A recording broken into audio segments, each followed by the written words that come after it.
Halo, selamat datang trader pemula. Selamat datang di video saya. Kali ini saya akan membahas emiten BABP.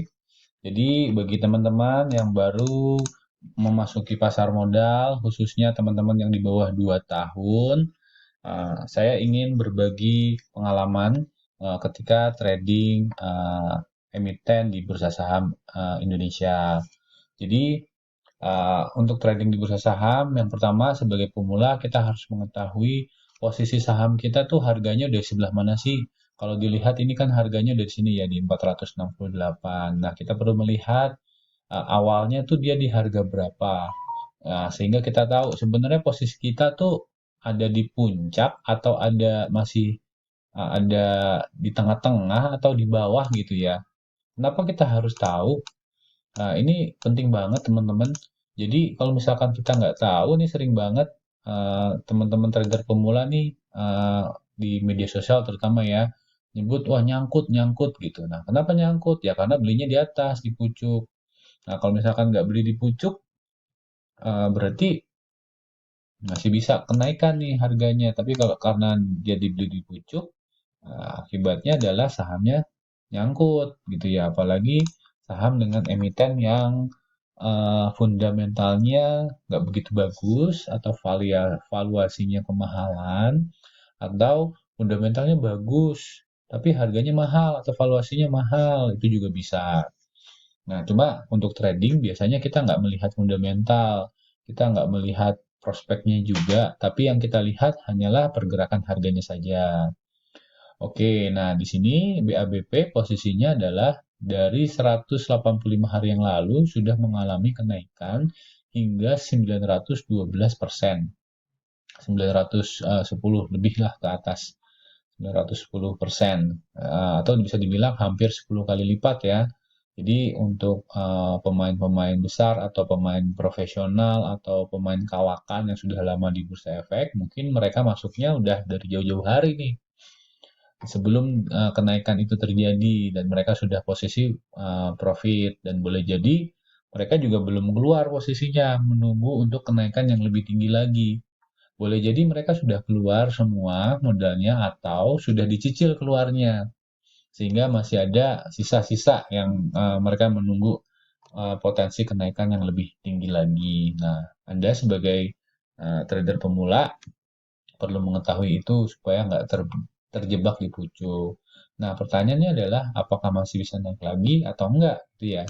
Nah, kalau secara teknikal, saya biasanya menggunakan indikator-indikator yang biasanya membantu saya.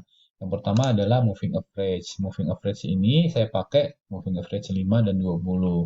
Nah, biasanya saya patokannya adalah persimpangan antara 5 20. Kalau misalkan 5-nya di atas 20 berarti itu sudah saatnya untuk buy. Tapi kalau misalkan di bawah 20 berarti itu untuk udah saatnya untuk keluar. Nah, ini bisa dilihat ya, buy-nya mungkin di sini, keluarnya di sini nih. Sini. Nah, ini posisinya mau naik lagi ke atas, berarti posisinya udah siap-siap lagi untuk buy. Kalau misalkan pakai moving average. Tapi biasanya saya nggak pakai single, nggak pakai hanya moving average saja. Tapi saya lengkapi juga dengan volume.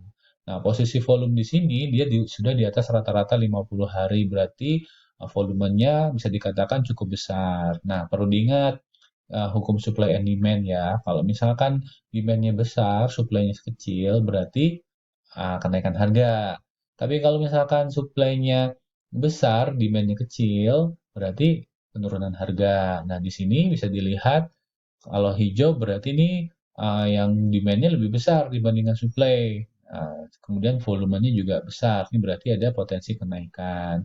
Nah, terus kita harus menunggu dulu nih kalau kayak gini, mungkin di besok hari atau lusa, karena yang pertama moving average-nya belum bersilangan, yang merah belum menembus ke atas. Kemudian kita lihat juga apakah secara volumenya mendukung untuk kenaikan itu. Artinya naik, tapi kalau volumenya kecil, itu berarti daya belinya kurang ya, walaupun dia naik. Yang kita tunggu adalah volumenya naik besar, nih seperti ini ya, volumenya naik besar dan harganya jauh. Nah, itu yang kita mungkin bisa entry masuk di sana. Karena ada kemungkinan harganya akan naik. Kemudian Yang saya gunakan lagi adalah Bandar Movement. Bandar Movement ini kita melihat harga dari atau pergerakan dari market maker atau broker-broker yang membeli dalam jumlah besar. Nah, ini bisa dilihat polanya hampir sama ya dengan ini, tapi ada perbedaan di sini. Nah, perbedaan di sini diakibatkan oleh apa? Nah, kita bisa menjawabnya dengan foreign flow.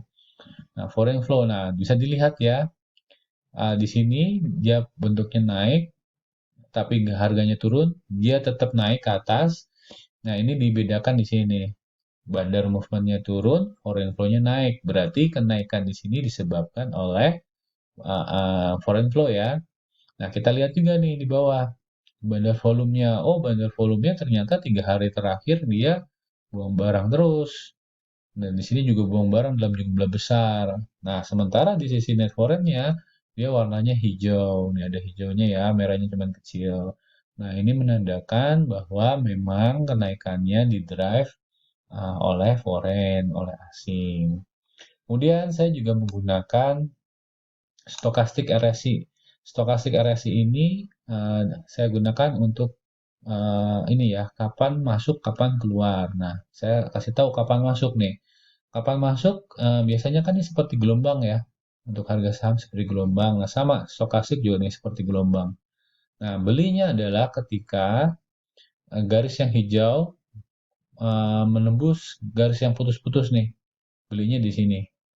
Nih, di candle yang hijau berarti. Kemudian jualnya kapan? Jualnya terserah. Dibalikan lagi. Rencananya kapan dijual? Apakah jualnya menggunakan indikator dari moving average atau di sini ya, atau jualnya menggunakan ini nih. Ketika garis hijaunya memotong garis yang putus-putus ini. Nih di sini jualnya. Jualnya belinya di sini, jualnya di sini atau di sini. Nah, balik lagi, ini sesuai dengan trading plan-nya ya, kapan menggunakan beli, kapan jual. Bisa juga menggunakan ini, Ichimoku. Nah, kalau Ichimoku ini, saya tutup.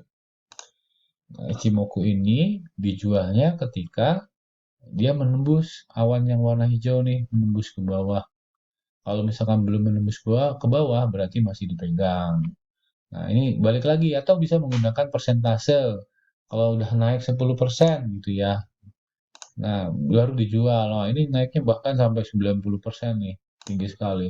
Atau naiknya 50% mau dijual. Jualnya jual setengah dulu. Itu juga bisa. Itu balik lagi ke perencanaan awal dari teman-teman. Oke. Nah, kemudian kita juga bisa melihat dari eh, ini ya broker summary-nya. Kita lihat yang ini. Yang beli ini rata-rata harganya di mana sih?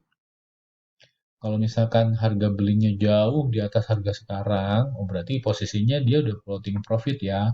Kalau floating profit, oh berarti kemungkinan boleh jadi bisa saja dia jual. Nah, ketika dia jual, kita beli nih, kemudian dia jual ya harganya bisa jadi turun. Tapi kalau misalkan harganya dekat-dekat harga kita, harga beli kita, oh berarti masih aman lah kan nggak mungkin juga kan dia akan merugi, pasti dia maunya untung juga.